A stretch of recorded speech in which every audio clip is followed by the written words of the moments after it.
నా పేరు పులిచిన్న, అమరావతి రైతుని. దేవినేని అవినాష్ అంటున్నాడు నిన్న, మళ్ళీ పోతాం, అమరావతికి వెళ్తాం, అమరావతిలో ఏం జరుగుతుందో మేము చూస్తాం, అమరావతి రైతులు రెచ్చగొడతాం అని మాట్లాడుతున్నాడు. దేవినేని అవినాష్కి ఒకటే మాట చెబుతున్నా, మీ నాన్న 100 కోట్లు దోచుకున్నాడు, నువ్వు దోచుకున్నావు, ప్రజలు రెచ్చగొడుతున్నావు.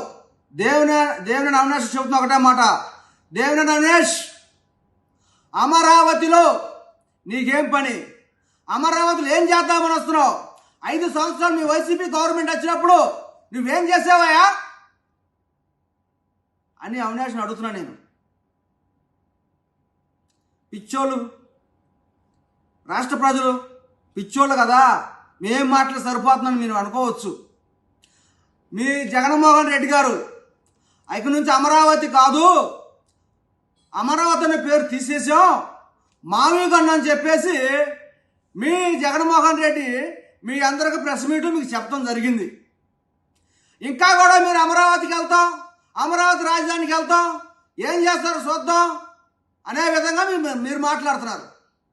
రా, నువ్వు మగవాడు అయితే రా, సవాల్ ఇస్తున్నా. దేవినేని అవినాష్, అంబటి రాంబాబు, పేరెంట్ నాని, వీళ్ళు ముగ్గురు కూడా సవాల్ ఇస్తున్నా. రేపు రండి, లేకపోతే ఈ పూట వస్తారా, మందడం సెంటర్లో రండి. టైం మీరు చెప్పినా సరే, మేము చెప్పినా సరే, మందడం సెంటర్లోకి వచ్చి మీ ముగ్గురు టీ తాగండి, అంతకన్నా ఏమొద్దుగా. నేను సందీప్ అన్న కుర్రాడు ఒకడు మాట్లాడుతున్నాడు.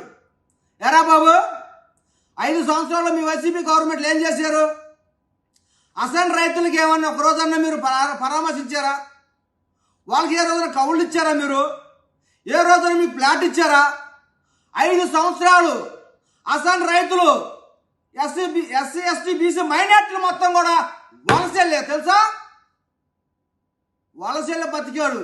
5 సంవత్సరాల పిల్లలు చదివించుకోవడానికి చాలా ఇబ్బంది పడ్డారు. మీ గవర్నమెంట్లో ఏ రోజు కూడా లబ్ధి పొందలా. 914 అగ్రిమెంట్ 4 కేటగిరీలు అయ్యి ఉన్నాయి.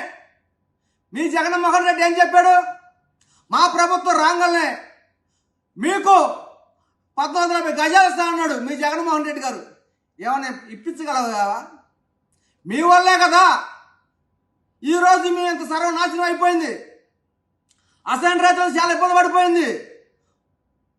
ఇవాళ మీరు చంద్రబాబు నాయుడు గారు పార్టీ ఉన్న జీవో తీసుకొచ్చి మా అందరికి కూడా గజాలు ఇప్పించారు.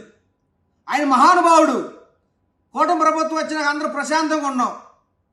ఏమన్నా అసైన్ రైతులు ఏదో కక్కుర్తుపడి ఏదో ఒకళ్ళు ఇద్దరికి అమ్ముకుంటే అవి కూడా పోలీసు వారు, డిఎస్పీ గారు, సిఐ గారు, తుళ్ళూరు వారు, మొత్తం పోలీసు బృందం మొత్తం కూడా రైతులకు సపోర్ట్గా ఉండి పరిష్కరించామంటే వాళ్ళకి న్యాయం జరిగింది. ప్రతి ఒక్కళ్ళు కూడా బ్రహ్మాండంగా ఉన్నారు. ఈ రాజధాని ప్రాంతంలో ఏ రైతు శాతం అయినా సరే, అసలు రైతైనా, జరీబు రైతైనా, ఏ రైతైనా సరే మేం బాగాలేదు అని అనిపించు. అమరావతిలో మీరు నష్టపోయాని అనిపించు. అమరావతిలో ఏ కుంభకాలం జరుగుతుంది? ఏం చేస్తున్నారు? బ్రహ్మాండంగా చంద్రబాబు నాయుడు గారు, లోకేష్ బాబు గారు, పవన్ కళ్యాణ్ గారు విదేశాలకు వెళ్ళి పెట్టుబడులు తీసుకొచ్చి అమరావతిని బాగా డెవలప్ చేస్తున్నారు. అవన్నీ మీరు చూసి తట్టుకోలేక ఈ పేరు నాని, అమ్మన్ రాబాబు, దేవినేని అవినాష్ వీళ్ళు ముగ్గురు కూడా పని పాట లేక అమరావతి రైతులు రెచ్చగొడటానికి, విద్వేషాలు సృష్టించడానికి, ఎస్సీ ఎస్టీ బీసీ మైనార్టీల వాళ్ళ మధ్యలో ఉండి తగులు రెచ్చగొడుతున్నారు, తగులు పెడుతున్నారు. ఇది కరెక్ట్గా జగన్మోహన్ రెడ్డి గారు ఒకటే ఆలోచించుకోండి. మీకు బుద్ధి వచ్చిన ఇంకా మీకు బుద్ధి రాలా. 11 సీట్లు అప్పచెప్పిన బుద్ధి రాలేదు. ఇంత మట్టికి ప్రశాంతంగా రాజధానిలో బ్రహ్మాండంగా పనులు జరుగుతుంటే మీరు కుంభకాలం జరుగుతుంది, ఇంకోటి జరుగుతుంది, అది జరుగుతుంది అని చెప్పేసి మీ అందరూ కూడా మాట్లాడుతున్నారు. ఏమైనా సరే మీ ప్రభుత్వంలో ఒక రోడ్డు వేసారా? ఒక బిల్డింగ్ కట్టారా? ఏమైనా కట్టారా? మీ ప్రభుత్వం ఏం చేశారు? అయినా రాజధాని మీకేం పని? ఏం చేస్తారు మీరు? ఏ రైతుకి న్యాయం చేసామని మీరు చెప్పుకుంటారు? సవాళ్ళు విసురుతున్నారు. రండి, అమరావతిలో ఉంటా నేను. ఉత్తరాయణ పోవాలి మాది, మా ఊరు అక్కడే. ఆ ప్రాంతంలో ఉన్న ఏ రైతుకైనా సరే, ఎస్సీ ఎస్టీ బీసీ మైనార్టీలు మొత్తం కూడా నేను వాళ్ళకి అండగా నిలబడతా. వాళ్ళకి ఏ ఒక్క అన్యాయం జరిగినా దానికి ఎమ్మటే సిఐడి కమిషనర్ గారు కానీ పోలీసు వారు కానీ వెళ్ళి వారికి న్యాయం చేపిస్తాం. అమరావతిలో రాజధానిలో ప్రతి ఒక్కరు ప్రశాంతంగా ఉంటున్నారు. ఇవన్నీ మీరు చూసి ఓరవలేక ఈ జగన్మోహన్ రెడ్డి గారు వీళ్ళకున్న చెవటా కోట నాయుళ్ళు అందరూ కూడా పంపించి అమరావతిలో మొత్తం కూడా విధ్వంసాలు సృష్టిస్తున్నారు. ఇది గమనించండి. రాష్ట్ర ప్రజలందరూ కూడా చూస్తూనే ఉన్నారు మీరు ఏం చేస్తున్నారు. చంద్రబాబు నాయుడు గారు ఈ వయసులో కూడా ఇబ్బంది కష్టపడి ఆయన విదేశాలకు వెళ్ళి రాష్ట్రం అంతా కూడా తిరిగి ప్రతి జిల్లాకు కూడా అభివృద్ధి చేసే కార్యక్రమాలు చేస్తున్నాడు చంద్రబాబు నాయుడు గారు. లోకేష్ బాబు గారు ఉన్నారంటే వేరే దేశాలకు వెళ్ళి వేరే కంట్రీలకు వెళ్ళి విదేశాలకు వెళ్ళి మన అమరావతి రాజధానిని ఎలా డెవలప్ చేయాలా, ఏ విధంగా తీసుకురావాలా అని నిద్రాహారం లేకుండా అమరావతి కోసం కష్టపడుతున్నారు. ఇవన్నీ మీరు చూసి ఓరవలేక వైసీపీ గవర్నమెంట్ మీరేం చేశారా చెప్పండి. రండి, మేము అమరావతిలో ఉంటాం, మీరు అమరావతికి రండి. మీకు కాదను చూడండి అమరావతిలో ఎంత అభివృద్ధి జరుగుతుంది ఏం చూసి ఆనందించండి. అట్లా కాదు, ఏ కాడకి రెచ్చగొడదు. మీ ప్రభుత్వంలో నరగటం, పడటం, కొడటం, కేసులు, దాడులు ఇవన్నీ తప్ప మీకు రెండోది ఏమీ లేదు. అభివృద్ధి అనేది చేత కాదు, రాజధాని కడతం చేత కాదు, మీకు భారము, మీరు చేయలేరు. మీరు చేయలేనప్పుడు చూస్తూ కూర్చోండి. కాదుకూడదని అమరావతికి వచ్చి రైతులు రెచ్చగొడితే ఒక్కొక్కడికి మళ్ళీ చెబుతున్నా, ఒక్కొక్కడికి తాట తీసి ఇంటికి పంపిస్తాం. హోంమంత్రి అనిత గారు చెబుతున్నా, అక్క నువ్వు మా కులస్తురాలివి, నేను 2 చేతులు జోడించి అడుగుతున్నా.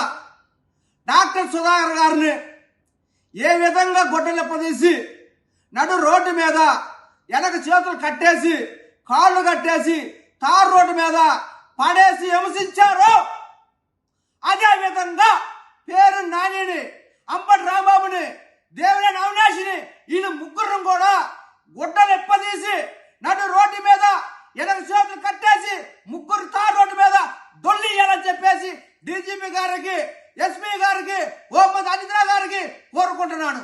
ఇదే విధంగా మేము దళితులందరం కూడా వాళ్ళు ముగ్గురిని అమరావతి రాజధానిలో నడు రోడ్డు మీద వాళ్ళు గుడ్డలు ఎప్పదీయాలని చెప్పేసి నేను ఒక దళిత రైతుగా మాట్లాడుతానక్క. ఈ విధంగా చేస్తేనే వాళ్ళు మాట వింటారు.